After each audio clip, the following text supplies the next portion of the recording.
किया, कैसे फ़ॉल्ट को डिटेक्ट किया। तो जनरली जो है वो फ़ॉल्ट पावर सेक्शन से था। ये देख सकते हैं कि इनपुट फ़िल्टरिंग कार्ड है और इसके अंदर जो है ये मेटल ऑक्साइड वेरिएस्टर है, इसको हम लोग मॉव कहते हैं और ये बहुत ही बुरे तरीके से जल चुका है।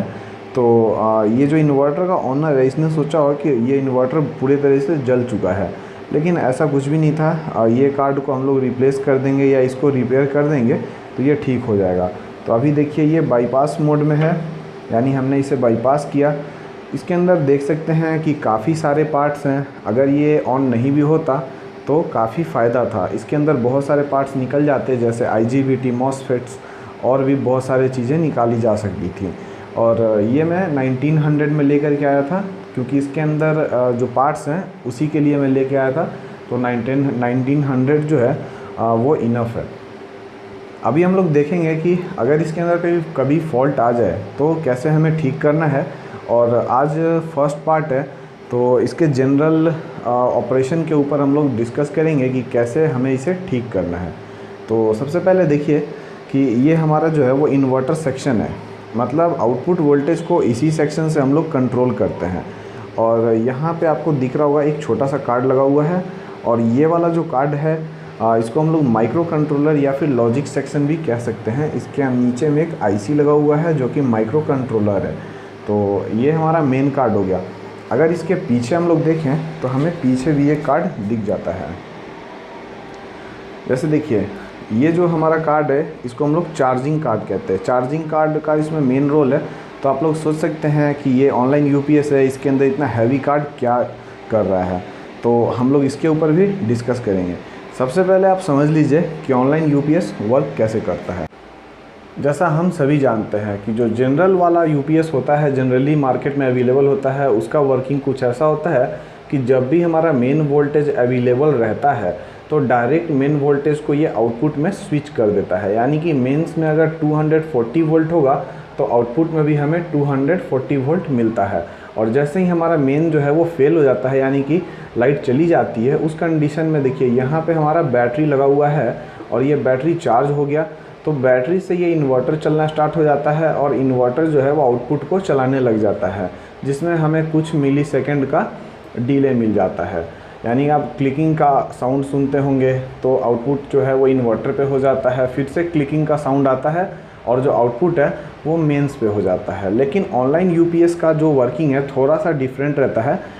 जैसे 270 वोल्ट से लेकर के 170 वोल्ट हम लोग जैसे इनपुट देते हैं तो ये हमारा बैटरी चार्जर सेक्शन है। तो बैटरी चार्जर जो है वो बैटरी को भी चार्ज करता है और इन्वर्टर को भी पावर देता है। यानी कि अगर 110 वोल्ट का बैटरी हम लोग यूज़ कर रहे हैं तो ये चार्जर का जो आउटपुट है वो 110 वोल्ट होगा, जो कि बैटरी को भी चार्ज करेगा और साथ साथ में इन्वर्टर को भी चलाएगा।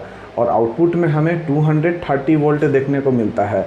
और जो आउटपुट है वो इनपुट से पूरी तरह से आइसोलेट रहता है, यानी कि इसका जो ग्राउंड है वो भी कनेक्ट नहीं रहता है आउटपुट में। आउटपुट का ग्राउंड अलग रहता है और इनपुट का ग्राउंड अलग रहता है, यानी कि हमें आउटपुट में आइसोलेशन भी मिल जाता है। उसके बाद में देखिए जैसे ही लाइट चली जाती है तो सप्लाई जो है वो हमारा बैटरी से कंटिन्यू रहता है, यानी कि इसमें कोई भी डिले नहीं रहता है, इसमें किसी तरह का कोई भी क्लिकिंग साउंड आप नहीं सुनेंगे। और देख सकते हैं कि जो ऑनलाइन UPS है वो काफ़ी अच्छा रहता है हमारे ऑफलाइन UPS यानी कि जनरल UPS से। तो ये हमारा बैटरी चार्जिंग सेक्शन है, यानी कि ये 220 वोल्ट को 110 वोल्ट में कन्वर्ट करता है। यहाँ पे देख सकते हैं कि 160 वोल्ट का एक फ़िल्टरिंग कैपेसिटर लगा हुआ है और यहाँ पे देख सकते हैं कि टोटल 4 वायर आउटपुट है। 2 वायर जो है वो बैटरी के लिए यूज़ किया जाता है, यानी बैटरी चार्जिंग के लिए, और जो 2 वायर है वो इन्वर्टर के लिए चला जाता है। तो देखिए अभी जो बैटरी चार्जिंग है और इन्वर्टर है दोनों एक साथ ही चलता है। अभी जो 110 वोल्ट DC आ रहा है चार्जर से वो डायरेक्ट 230 वोल्ट AC 60 हर्ट्ज़ में कैसे कन्वर्ट होगा। तो 60 हर्ट्ज़ के लिए तो यहाँ पे कोई ना कोई आयरन कोर ट्रांसफार्मर होना चाहिए था, लेकिन पूरे यूनिट में हमें कोई भी आयरन कोर ट्रांसफार्मर नहीं दिखा। तो सिंपली हमें ये समझना होगा कि जो 110 वोल्ट DC है वो यहाँ पे स्विचिंग हो करके, यानी कि टोटल 4 मॉसफेट के हेल्प से, यानी ये एक H ब्रिज को फॉर्म कर रहा है और H ब्रिज के हेल्प से ये फेराइट कोर ट्रांसफार्मर जो है वो ड्राइव होता है, और ये फेराइट कोर ट्रांसफार्मर के आउटपुट में हमें 300 या 360 वोल्ट या मे भी हो सकता है कि 600 वोल्ट तक आउटपुट मिल जाए। और ये जो आउटपुट होता है वो ग्राउंड, पॉजिटिव और नेगेटिव के फॉर्म में होता है। अभी तो हमें स्मूथ डीसी मिल गया, यानी 300 वोल्ट डीसी मिल गया। तो इस 300 वोल्ट डीसी को हम लोग 4 मॉसफेट के हेल्प से 60 हर्ट्ज़ पे स्विच करवाते हैं, और तभी हमें आउटपुट में जो है वो 230 वोल्ट 60 हर्ट्ज़ पे मिल जाता है। तो उम्मीद करते हैं कि ये इस वीडियो में आप लोग समझ गए होंगे कि ऑनलाइन यूपीएस कैसे वर्क करता है, और अगर इसके अंदर कोई प्रॉब्लम आ जाए तो प्रॉब्लम जिस सेक्शन से रिलेटेड है हमें उसी सेक्शन को प्रॉपरली चेक करना है। ऐसे इन्वर्टर को या एसएमपीएस को हैंडल करते समय एक चीज़ का हमेशा ध्यान रखिए कि इसके अंदर जो भी हाई वोल्टेज कैपेसिटर है इनको आप सबसे पहले डिस्चार्ज कीजिए, क्योंकि अभी अभी आप देख सकते हैं कि मेरा जो उंगली है वो जल चुका है और काफ़ी तेज़ झटका लगा था, और अभी मेरे जो उंगली है उसके अंदर सेंसेशन फील नहीं हो रहा है, इसके अंदर कोई भी सेंस फील नहीं हो रहा है। तो आप ध्यान रखिए कि इसको सबसे पहले डिस्चार्ज कीजिए, क्योंकि झटका जो है वो बहुत ही डेंजरस होने वाला है, और ये कैपेसिटर का जो कैपेसिटी है वो बहुत ज़्यादा है, तो चार्ज भी बहुत ज़्यादा अमाउंट में रहता है, यानी आपको काफ़ी देर तक जो झटके हैं वो लगते रह सकते हैं। तो आप इस चीज़ का हमेशा ध्यान रखिए कि इसको बल्ब के साथ में डिस्चार्ज कर दीजिए। इस मॉड्यूल के अंदर में बस एक ही फॉल्ट है कि अगर हम लोग लोड को कनेक्ट करते हैं, किसी भी टाइप के लोड को, यानी 100 वाट के एक बल्ब को कनेक्ट करते हैं, तो जो डिस्प्ले है उस पर लोड 0 हो जाता है, और जैसे ही हम लोग लोड को हटाते हैं तो 53 वाट शो करने लग जाता है। यानी देखिए अभी जो आउटपुट है यहाँ पे किसी तरह का कोई भी लोड जो देखिए कनेक्ट नहीं है, लेकिन जब हम लोग डिस्प्ले पे चेक करेंगे तो यहाँ पे हमें दिखेगा।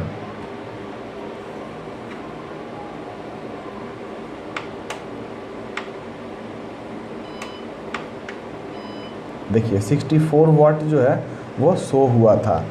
तो ये एक प्रॉब्लम है इसके अंदर, उसको भी बहुत जल्द ठीक कर लूँगा, और आपको ये भी बताऊँगा कि कैसे मैंने उसको ठीक किया है। तब तक के लिए आप हमारे चैनल को ज़रूर सब्सक्राइब कीजिए।